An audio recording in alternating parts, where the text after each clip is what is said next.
Les lettres de Montmoulin. Aujourd'hui, la chèvre de Monsieur Seguin. À Monsieur Pierre Gringoire, poète lyrique à Paris. Tu seras bien toujours le même, mon pauvre Gringoire. Comment ? On t'offre une place de chroniqueur dans un bon journal de Paris et tu as l'aplomb de refuser ? Mais regarde-toi, malheureux garçon, regarde ce pourpoint troué, ces chaussons en déroute, cette face maigre qui crie la faim. Voilà pourtant où t'a conduit la passion des belles rimes. Voilà ce que t'ont valu 10 ans de loyaux services dans les pages du Sire Apollo. Est-ce que tu n'as pas honte à la fin ? Fais-toi donc chroniqueur, imbécile, fais-toi chroniqueur. Tu gagneras de beaux écus à la rose, tu auras ton couvert chez Bréban et tu pourras te montrer les jours de première avec une plume neuve à ta barrette. Non ? Tu ne veux pas ? Tu prétends rester libre à ta guise jusqu'au bout ? Eh bien, écoute un peu l'histoire de la chèvre de Monsieur Seguin. Tu verras ce que l'on gagne à vouloir vivre libre. Monsieur Seguin n'avait jamais eu de bonheur avec ses chèvres. Il les perdait toutes de la même façon. Un beau matin, elles cassaient leurs cordes, s'en allaient dans la montagne, et là-haut, le loup les mangeait. Ni les caresses de leur maître, ni la peur du loup, rien ne les retenait. C'étaient, paraît-il, des chèvres indépendantes, voulant à tout prix le grand air et la liberté. Le brave Monsieur Seguin, qui ne comprenait rien au caractère de ces bêtes, était consterné. Il disait « C'est fini, les chèvres s'ennuient chez moi, je n'en garderai pas une. » Cependant, il ne se découragea pas, et après avoir perdu 6 chèvres de la même manière, il en acheta une 7e. Seulement, cette fois, il eut soin de la prendre toute jeune, pour qu'elle s'habituât mieux à demeurer chez lui. Ah, Gringoire, qu'elle était jolie, la petite chèvre de Monsieur Seguin. Qu'elle était jolie, avec ses yeux doux, sa barbiche de sous-officier, ses sabots noirs et luisants, ses cornes zébrées et ses longs poils blancs qui lui faisaient une houppelande. C'était presque aussi charmant que le cabri d'Esmeralda. Tu te rappelles, Gringoire ? Et puis, docile, caressante, se laissant traire sans bouger, sans mettre son pied dans l'écuelle. Un amour de petite chèvre. Monsieur Seguin avait derrière sa maison un clos entouré d'aubépines.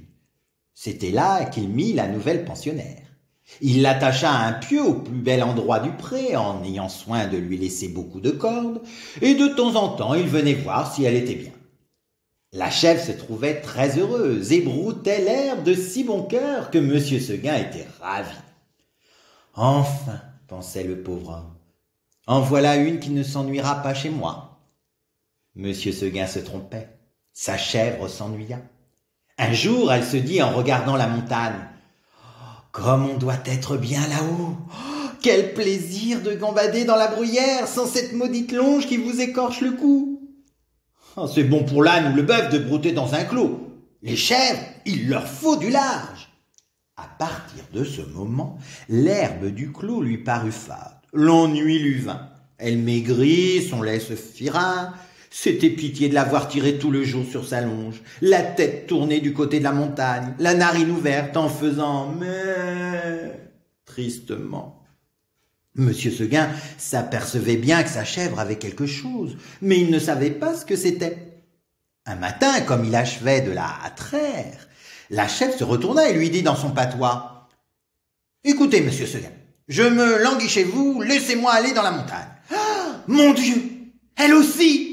cria Monsieur Seguin stupéfait, et du coup il laissa tomber son écuelle. Puis, s'asseyant dans l'herbe à côté de sa chèvre, « Comment, Blanquette, tu veux me quitter ?»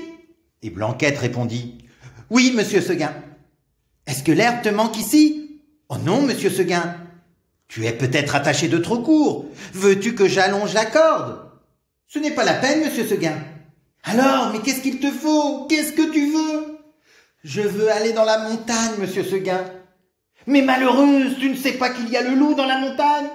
Que feras-tu quand il viendra ? »« Oh, je lui donnerai des coups de cornes, Monsieur Seguin. »« Le loup se moque bien de tes cornes. Il m'a mangé des biques autrement cornées que toi. Tu sais bien, la pauvre vieille Renaude qui était ici l'an dernier, une maîtresse chèvre, forte et méchante comme un bouc.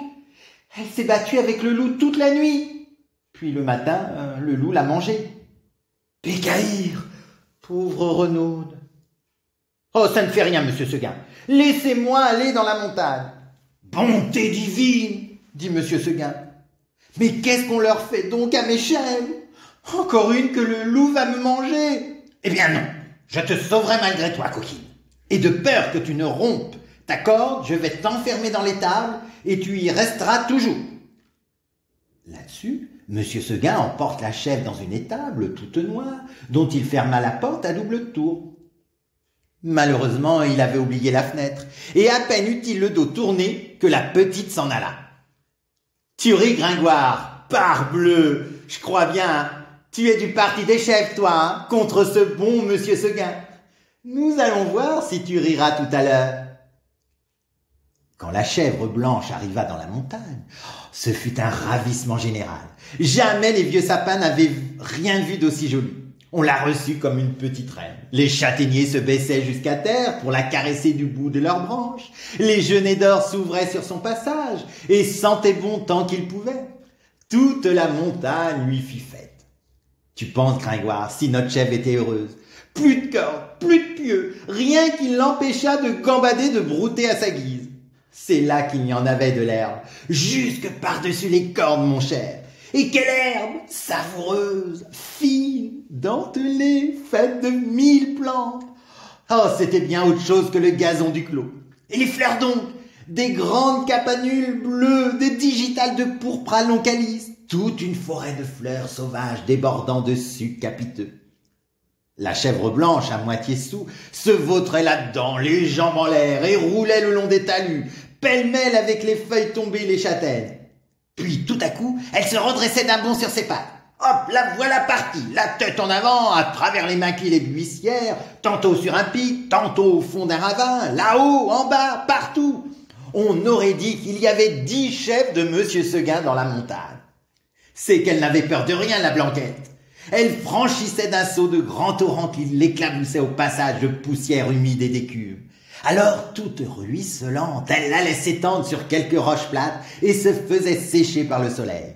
Une fois, s'avançant au bord d'un plateau, une fleur de cytise aux dents, elle aperçut en bas, tout en bas dans la plaine, la maison de monsieur Seguin avec le clos derrière. Cela la fit rire aux larmes. « Que c'est petit, dit-elle. Comment ai-je pu tenir là-dedans ?» Pauvrette, de se voir si haut perché, elle se croyait au moins aussi grande que le monde. En somme, ce fut une bonne journée pour la chèvre de monsieur Seguin. Vers le milieu du jour, en courant de droite et de gauche, elle tomba dans une troupe de chamois en train de croquer une lambrusque à belles dents. Notre petite coureuse en robe blanche fit sensation. On lui donna la meilleure place à la lambrusque, et tous ces messieurs furent très galants. Il paraît même, ceci doit rester entre nous, Gringoire, qu'un jeune chamois à pelage noir eut la bonne fortune de plaire à Blanquette. Les deux amoureux s'égarèrent parmi le bois 1 heure ou 2, et si tu veux savoir ce qu'ils dirent, va le demander aux sources bavardes qui courent invisibles dans la mousse. Tout à coup, le vent fraîchit, la montagne devint violette. C'était le soir. « Déjà ?» dit la petite chèvre, et elle s'arrêta fort étonnée. En bas, les champs étaient noyés de brume. Le clos de monsieur Seguin disparaissait dans le brouillard, et de la maisonnette, on ne voyait plus que le toit avec un peu de fumée. Elle écouta les clochettes d'un troupeau qu'on ramenait et se sentit l'âme toute triste. Un gerfaut qui rentrait la frôla de ses ailes en passant. Elle tressaillit, puis ce fut un hurlement dans la montagne. « Ouh! Ouh !» Elle pensa au loup. De tout le jour, la folle n'y avait pas pensé. Au même moment, une trompe sonna bien loin dans la vallée. C'était ce bon monsieur Seguin qui tentait un dernier effort. « Ouh! Ouh !» faisait le loup. « Reviens! Reviens !» criait la trompe. Blanquette eut envie de revenir, mais en se rappelant le pieu, la corde, la haie du clos, elle pensa que maintenant, elle ne pouvait plus se faire à cette vie et qu'il valait mieux rester. La trompe ne sonnait plus. La chèvre entendit derrière elle un bruit de feuilles. Elle se retourna et vit dans l'ombre 2 oreilles courtes, toutes droites, avec 2 yeux qui reluisaient. C'était le loup. Énorme, immobile, assis sur son train de derrière. Il était là, regardant la petite chèvre blanche et la dégustant par avance. Comme il savait bien qu'il la mangerait, le loup ne se pressait pas. Seulement, quand elle se retourna, il se mit à rire méchamment. « La petite chèvre de Monsieur Seguin !» Et il passa sa grosse langue rouge sur ses babines d'amadou. Blanquette se sentit perdue. Un moment, se rappelant l'histoire de la vieille Renaude, qui s'était battue toute la nuit pour être mangée le matin, elle se dit qu'il faudrait peut-être mieux se laisser manger tout de suite. Puis, s'étant ravisée, elle tomba en garde, la tête basse et la corne en avant, comme une brave chèvre de Monsieur Seguin qu'elle était. Non pas qu'elle eût l'espoir de tuer le loup. Les chèvres ne tuent pas le loup, mais seulement pour voir si elle pourrait tenir aussi longtemps que la Renaude. Alors le monstre s'avança et les petites cornes entrèrent en danse. Ah, la brave petite chevrette, comme y allait de bon cœur. Plus de 10 fois, je ne mens pas, Gringoire. Elle força le loup à reculer pour reprendre haleine. Pendant ces trêves d'1 minute, la gourmande cueillait en hâte encore un brin de sa chère herbe. Puis elle retournait au combat, la bouche pleine. Cela dura toute la nuit. De temps en temps, la chèvre de Monsieur Seguin regardait les étoiles danser dans le ciel clair, et elle se disait « Oh, pourvu que je tienne jusqu'à l'aube !» L'une après l'autre, les étoiles s'éteignirent. Blanquette redoubla de coups de corde, le loup de coups de dents. Une lueur pâle parut dans l'horizon. Le chant du coq enroué monta d'une métairie. « Oh, faim !» dit la pauvre bête, qui n'attendait plus que le jour pour mourir.